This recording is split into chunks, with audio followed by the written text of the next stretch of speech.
It's time for puppy class. Welcome, come on in. Eager students are arriving at Canine Companions for Independence for today's lessons. The puppies are in training to be assistance dogs. The people... These are our volunteer puppy raisers, and so they get an 8-week-old puppy and keep them for a year and a half. And during that time, they come to classes and lay a foundation. Anytime you hear the word good, you know that you're on the right path. Part of the class involves teaching the volunteers. Here, they are trying to figure out what people mean with one-word commands. Good. It's an exercise that can help teach them how to better communicate with the dogs.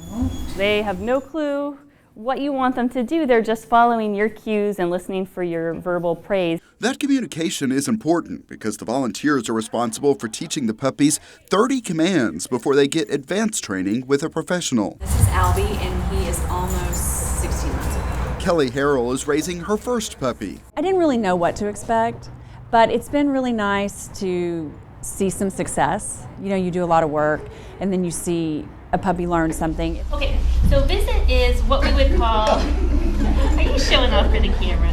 One of the big challenges here could be keeping puppies focused. After all, it is school. Puppy class is usually the hardest place for them to maintain control because they get to come here and see all their friends. I mean, it's sort of like, imagine going in the funnest place, and then you have to mind your P's and Q's. And sometimes your dog's going to be the best in class, and other days your dog's going to be the absolute worst in class. And that's just how it is.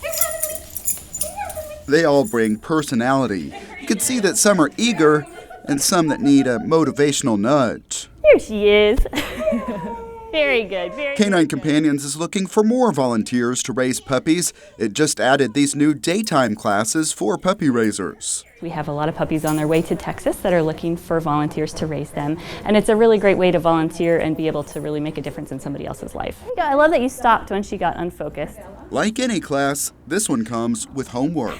She's a slow chewer. It is a big commitment. It's a lot of time and energy. You know, it's basically a full-time new creature in your life. It's kind of like having a toddler that you're constantly teaching and potty training and teaching new commands to. But there's also recess. Enjoy a moment of puppy playtime.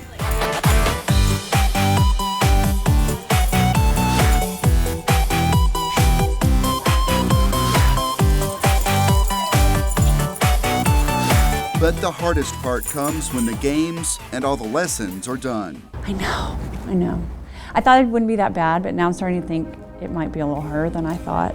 As we saw at a graduation ceremony we covered last year, it gets emotional as the puppy raisers hand off the dogs they bonded with to the people who need them. When we go into this, everybody says, how can you give these dogs up? And indeed, it's difficult. I say we cry a whole bunch on those days.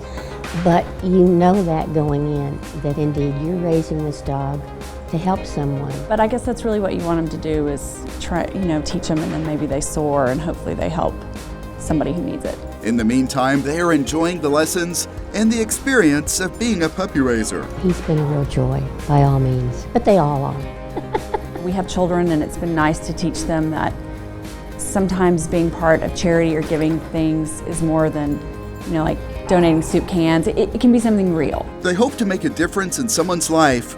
With a four-legged friend, they're helping to give a good start. Thomas Gandy for City Source.